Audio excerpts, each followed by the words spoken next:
இங்கால கட்டாயம் வந்து ஆக்களோ இப்போ அந்த ப்ரே பண்ணுற ஆக்களோ கட்டாயம் வந்து தான் போவாங்க. அப்போ இவ்வளோ தூரம் வாராங்க, அவ்வளோ தூரங்களில் இருந்து இந்த சிலுவப்பாதை முழு ஸ்தலங்களும் சுற்றுறாக்கள்.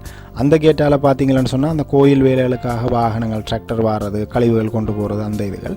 அதுக்கு பிறகு இங்கேருந்து நான் ஷூட் பண்ணேன்னா மற்றது பழைய நினைவுகள் எனக்கு ஞாபகம் இருக்குது. இந்த கேட்டால் நான் வெளியே போய் இடது பக்கம் சரியாக திரும்பி போனால், இந்த முறை நான் போகையில் எனக்கு டைம் இருக்கையில் இல்லை அந்த இடங்கள் எனக்கு பெருசாக ஞாபகம் இருந்தது. மற்றது இங்கே யாரும் சனங்கள் இருக்கிற மாதிரியும் பெருசாக தெரியலை, இடங்களோ சனங்களோ போய் பார்க்குறது கொண்டும் இருக்கிற மாதிரி தெரியலை.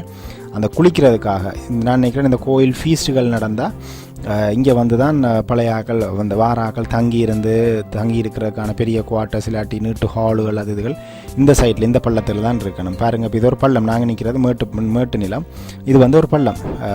அப்போ அந்த பள்ளங்களுக்குள்ளேயே தான் அந்த வீடுகள் இந்த ஒரு கிணறு இருக்குது, அதில் ஒரு சின்ன பில்டிங் ஒன்று இருக்குது, மேபி ஆக்கள் தங்குறதுக்கான இடங்களாக இருக்கலாம்.